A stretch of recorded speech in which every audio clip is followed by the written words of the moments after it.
Olá, alunos do Projeto Carioca 2. Espero que estejam todos bem. Sou a professora Ana Cristina de Ciências, da Escola Municipal Ramis Galvão, em Realengo. E estamos mais uma vez aqui para auxiliá-los na compreensão do conteúdo abordado no material de complementação escolar desta semana, assim como orientá-los na execução das atividades propostas. Então, vamos iniciar a nossa videoaula. O material de complementação escolar desta semana de Ciências se inicia na página 12, com um dos 8 Objetivos de Desenvolvimento do Milênio, o ODM-7, que serve para garantir a sustentabilidade ambiental, reduzir a perda da diversidade biológica e reduzir, pelo menos pela metade, a proporção de população sem acesso à água potável. Segundo o site do Programa das Nações Unidas para o Desenvolvimento, o Brasil reduziu o índice de desmatamento, consumo de gases que provocam um buraco na camada de ozônio e aumentou sua eficiência energética com o maior uso de fontes renováveis de energia. Esta página permite ainda vocês digitalizarem os QR Codes ou lerem os textos que abordam a definição de ecossistema, comentam sobre os 2 componentes estruturais, além de mencionar o conceito de cadeia alimentar, que é uma das maneiras que estes componentes interagem em um ecossistema.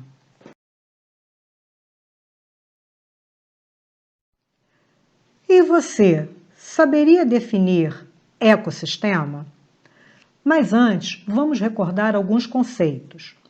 Quando temos vários organismos da mesma espécie, ou seja, seres que se cruzam, gerando descendentes férteis e ocupam uma mesma área, chamamos população.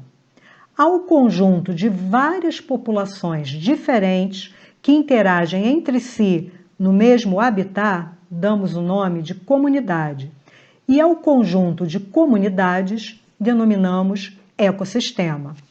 Portanto, podemos definir ecossistema como o nome dado a um conjunto de comunidades que vivem em um determinado local e interagem entre si e com o meio ambiente, constituindo um sistema estável, equilibrado e autossuficiente. Os ecossistemas podem ser observados em diferentes escalas. O maior ecossistema é a biosfera, que reúne todos os ecossistemas existentes e refere-se à camada da Terra habitada pelos seres vivos e onde os mesmos interagem. Temos também as florestas tropicais, como, por exemplo, a floresta amazônica aqui no Brasil, que são ecossistemas complexos devido à grande biodiversidade e inúmeras relações ecológicas entre os seres vivos e os fatores deste ambiente. Além disso, temos ecossistemas em pequenas escalas, como, por exemplo, uma poça de água, onde há micro-organismos que interagem entre si e com os fatores deste ambiente. Um ecossistema é formado por 2 componentes estruturais, os fatores bióticos e os fatores abióticos. O prefixo bio significa vida, logo, fatores bióticos é tudo que tem vida em um ecossistema, como os animais, os vegetais, as bactérias, os fungos e etc. Os fatores bióticos podem ser divididos em seres autótrofos, que são aqueles que produzem o próprio alimento através da fotossíntese, como as plantas, o fitoplâncton, e os seres heterótrofos, que são aqueles que não produzem o seu próprio alimento, dependendo exclusivamente de outros seres vivos para esta finalidade. Os seres heterótrofos podem ainda ser divididos em consumidores e decompositores. Já os fatores abióticos, o prefixo a na frente de bio indica negação, ou seja, tudo que não tem vida em um ecossistema. Esses fatores podem ser divididos em fatores físicos, como a luz solar, a temperatura, a água, o vento, fatores químicos, como os nutrientes, e fatores geológicos, como tipo de solo, relevo, rocha ou qualquer formação geológica presente naquele ecossistema. Os ecossistemas podem ser divididos em ecossistemas terrestres e ecossistemas aquáticos.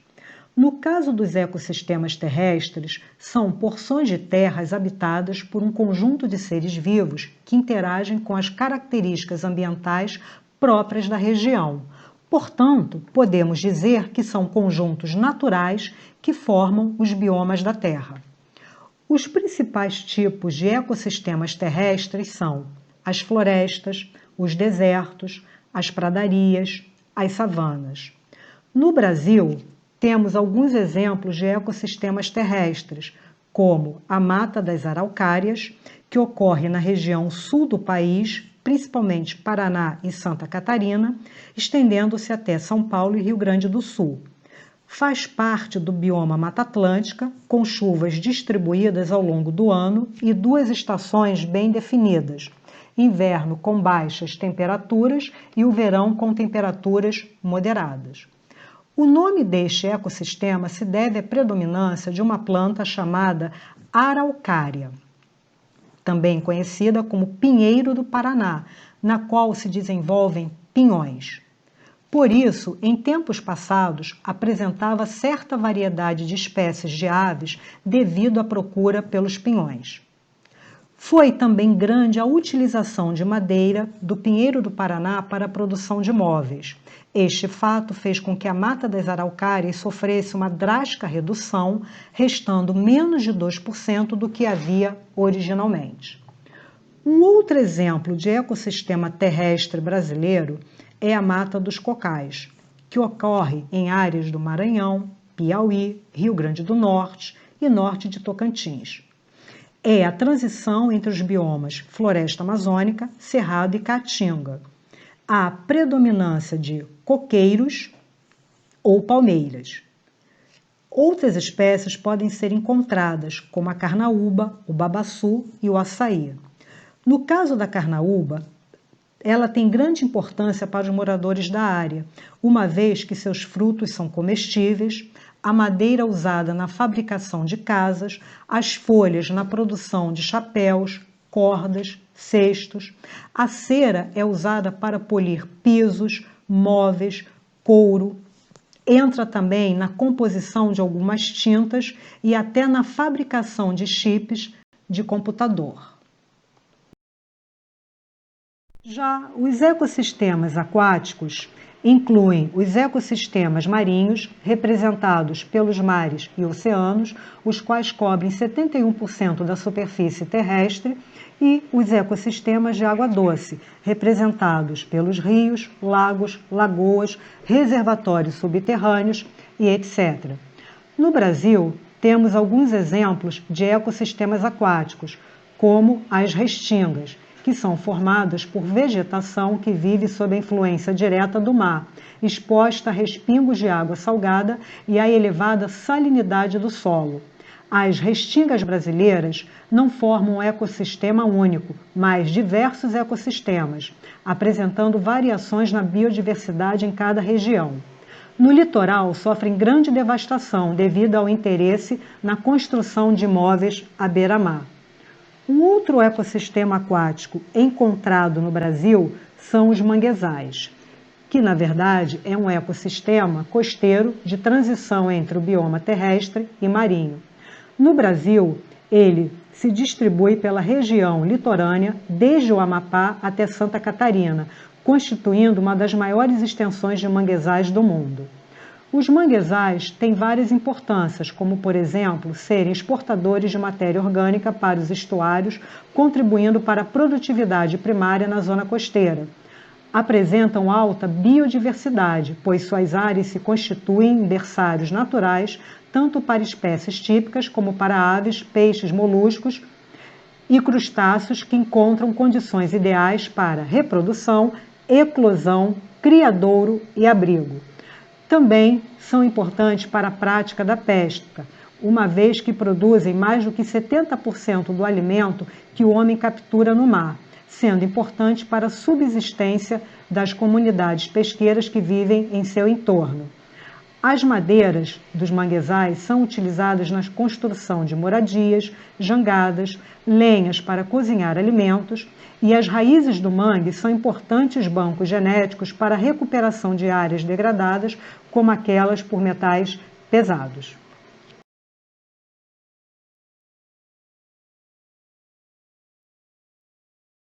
Uma das possíveis interações entre fatores bióticos e abióticos em um ecossistema é a cadeia alimentar. E o que vem a ser cadeia alimentar? São relações alimentares que ocorrem entre os seres vivos em um ecossistema.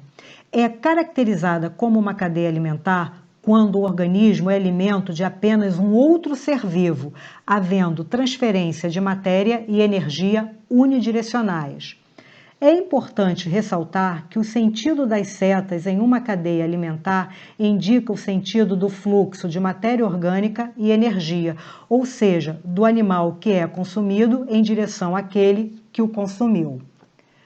As cadeias alimentares terrestres são compostas pelos seguintes componentes: os produtores, representados pelas plantas, que são aqueles que produzem seu próprio alimento através da fotossíntese, ou seja, absorvem luz solar, gás carbônico e água e transformam essa energia solar em energia química para o seu metabolismo. Além disso, captam gás carbônico da atmosfera, liberando o oxigênio que é indispensável na respiração dos seres vivos. O outro componente das cadeias alimentares são os consumidores, representados por todos os animais, e dependendo do que se alimentam, podem ser classificados em consumidores primários, quando se alimentam de produtores, consumidores secundários, quando se alimentam do consumidor primário, consumidores terciários, quando se alimentam do consumidor secundário, e assim por diante.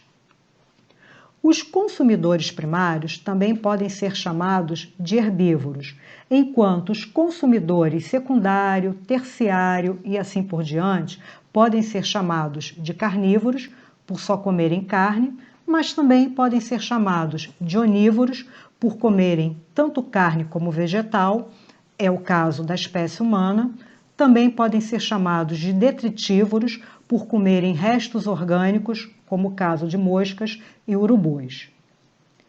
O outro componente da cadeia alimentar são os decompositores, que têm um papel importante no ecossistema, pois se não houvesse estes seres, uma folha que caísse no chão ou um resto de animal morto não iriam conseguir se decompor e não ocorreria a ciclagem destes nutrientes na natureza. Estes seres são representados por fungos e bactérias decompositores, assim como por algumas espécies de protozoários. As cadeias alimentares aquáticas são constituídas pelos mesmos componentes das cadeias alimentares terrestres, porém, nestas cadeias, eles recebem nomes diferentes. Os produtores, nas cadeias alimentares aquáticas, recebem o nome de fitoplâncton, que é o conjunto de organismos aquáticos microscópicos que têm a capacidade fotossintética e vivem dispersos flutuando na coluna d'água. Como exemplo, temos algumas algas, como as cianobactérias, as diatomáceas. Já os consumidores primários recebem o nome de zooplâncton, que é o conjunto de organismos aquáticos heterótrofos viventes na coluna superficial de água.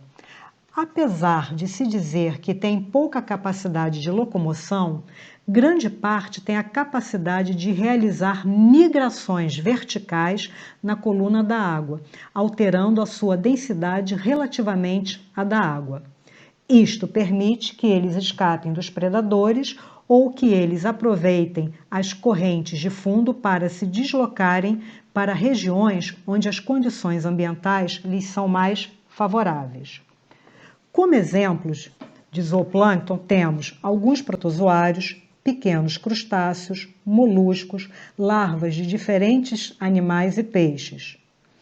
Algumas espécies de mamíferos aquáticos, como as baleias, alimentam-se exclusivamente de um microcrustáceo chamado krill. Eles também podem ser utilizados como indicador da qualidade de água, já que esses pequenos organismos respondem rapidamente às modificações do ambiente, como, por exemplo, o despejo de esgoto. Os demais consumidores são chamados de nécton, que são os organismos aquáticos que apresentam capacidade de deslocamento e natação. Temos como exemplo os peixes, algumas aves, como os pinguins, que, apesar de sofrerem adaptações para a vida em ambiente aquático, vivem longos períodos nos ambientes terrestres para reprodução e descanso. Anfíbios, répteis, entre outros. Esses seres são importantes na cadeia alimentar por servirem de alimento e atuarem como predadores, além também de serem importantes na prática de pesca e na comercialização de animais de estimação, como peixe beta.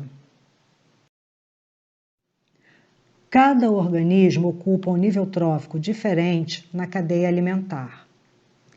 Níveis tróficos são grupos de organismos que possuem hábitos alimentares semelhantes e que conseguiram seu alimento pelo mesmo número de passos em uma cadeia alimentar. O primeiro nível trófico de uma cadeia alimentar sempre será ocupado pelos produtores, que são considerados a base de uma cadeia alimentar, tanto aquática como terrestre.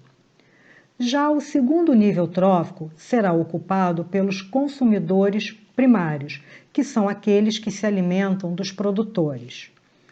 O terceiro nível trófico será ocupado pelos consumidores secundários, que são os que se alimentam dos consumidores primários.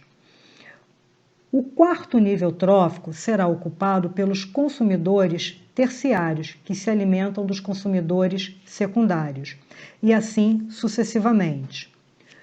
Os decompositores sempre ocuparão o último nível trófico, porque atuam tanto na decomposição dos seres autótrofos, como na decomposição de todos os outros níveis de um ecossistema. E a matéria inorgânica produzida por eles é reabsorvida pelos produtores. Além disso, a energia solar é a principal fonte inicial de energia em um sistema alimentar, transformada em energia química pelos produtores. Essa energia química fica armazenada na matéria orgânica. Quando a energia está em um nível trófico, ela é perdida para o ambiente pelas atividades metabólicas de tudo que o organismo faz, como respirar, se reproduzir, entre outras. Se este organismo é ingerido por outro, apenas parte desta energia, cerca de 10%, é passada para o nível trófico seguinte. Portanto, a energia disponível na cadeia diminui à medida que é transferida de um nível trófico para outro. Por isso, dizemos que o fluxo de energia é unidirecional, ou seja, não ocorre o reaproveitamento da energia liberada, diferente da matéria que retorna aos produtores. Teia alimentar é definida como o cruzamento de várias cadeias alimentares. Isso faz com que um mesmo indivíduo possa ocupar mais de um nível trófico. Vejamos o exemplo abaixo. Aqui nós temos uma teia alimentar constituída de várias cadeias alimentares. E desta teia tiramos duas cadeias alimentares. Na primeira cadeia, a planta, que é o produtor, vai servir de alimento para o coelho, que é o consumidor primário. E o coelho vai servir de alimento para a cobra, que é o consumidor secundário. Nesta outra cadeia, a planta, produtor, serve de alimento para o gafanhoto, que é o consumidor primário, que vai servir de alimento para o sapo, que é o consumidor terciário, que servirá de alimento para a cobra, que não mais será o consumidor secundário, mas sim o consumidor terciário nesta cadeia. Após vocês ouvirem a videoaula, estarão aptos a realizarem as atividades propostas neste material a seguir, presentes nas páginas 13 e 14. Na página 13, temos a primeira atividade, que mostra uma lista de possíveis componentes bióticos e abióticos presentes em um ecossistema. Eles querem que vocês indiquem com a letra A os componentes abióticos, ou seja, aqueles que não têm vida em um ecossistema, e com a letra B os componentes bióticos, ou seja, os que têm vida em um ecossistema. Vejamos, temperatura é um fator físico, portanto, componente abiótico. Lama não é ser vivo, componente abiótico. Micro-organismos são seres vivos, componente biótico. Predadores, seres vivos, componente biótico. Vento é um fator físico, componente abiótico.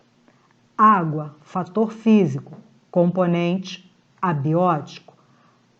Plantas são seres vivos, componente biótico. Parasitas, seres vivos também, componente biótico.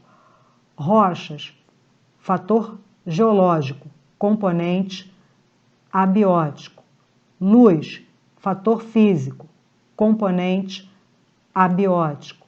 Umidade, também fator físico, portanto, componente abiótico. E outros sapos, são seres vivos, logo, componente biótico. A atividade 2, eles pedem que vocês assinalem a alternativa que contenha apenas organismos indispensáveis para a manutenção de um ecossistema. Bem, os produtores são a base de qualquer cadeia alimentar, tanto aquática como a terrestre. Logo, sem eles, não existiria nenhuma cadeia alimentar. Portanto, são indispensáveis. Já os decompositores são responsáveis pela reciclagem da matéria orgânica na natureza por meio da decomposição de restos de animais e vegetais mortos. Portanto, observamos que podemos ter duas possíveis alternativas, a letra C e a letra D. O que difere uma da outra é que na letra C temos herbívoros e na letra D, carnívoros. Quem são os herbívoros? Herbívoros são aqueles seres que se alimentam dos produtores, os chamados consumidores primários. E carnívoros são os seres que se alimentam de outros consumidores, seja primário, secundário, terciário, e assim por diante. Portanto, os herbívoros formam um elo muito importante na cadeia alimentar, porque sem a presença deles, os carnívoros não teriam como se alimentar dos produtores e, portanto, a cadeia alimentar seria interrompida, não havendo fluxo de energia e matéria entre os seres vivos. Logo, concluímos que a alternativa correta é a letra C.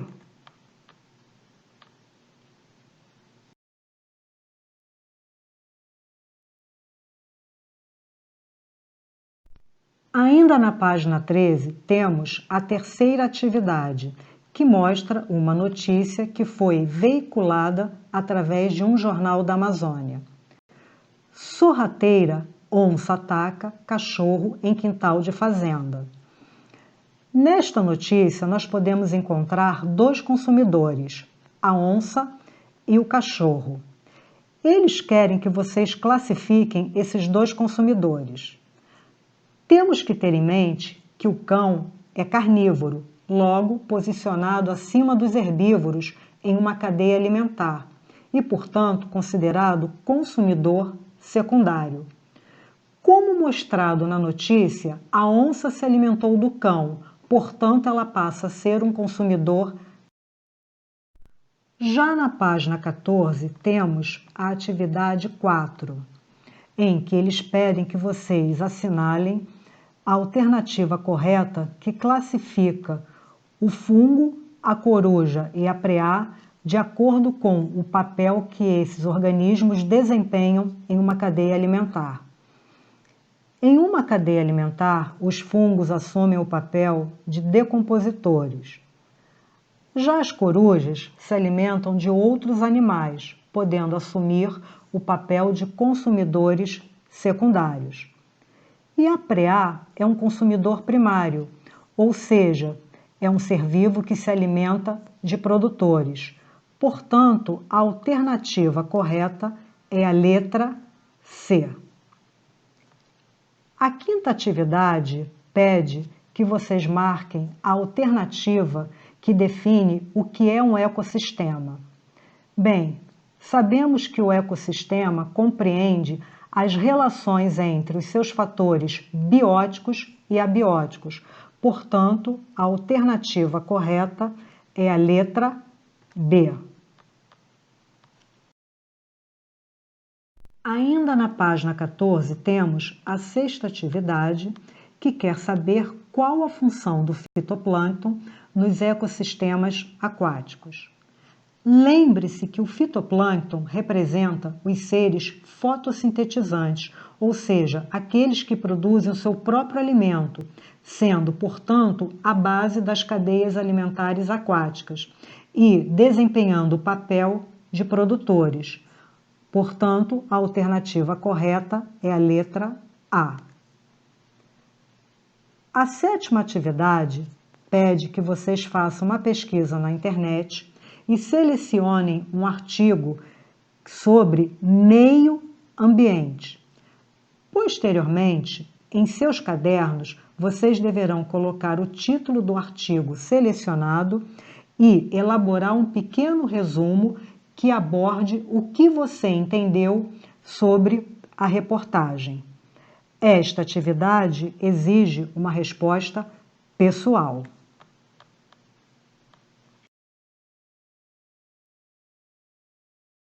A flexibilização social está sendo realizada por muitos países, inclusive o Brasil, na tentativa de voltarmos às nossas atividades normais, na medida do possível.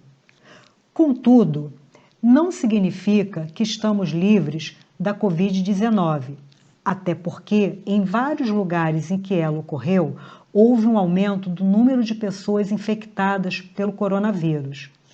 Por isso, medidas como isolamento social, uso de máscaras, higienização das mãos com álcool em gel ou sabão, mais do que nunca devem continuar a serem praticadas por todos nós.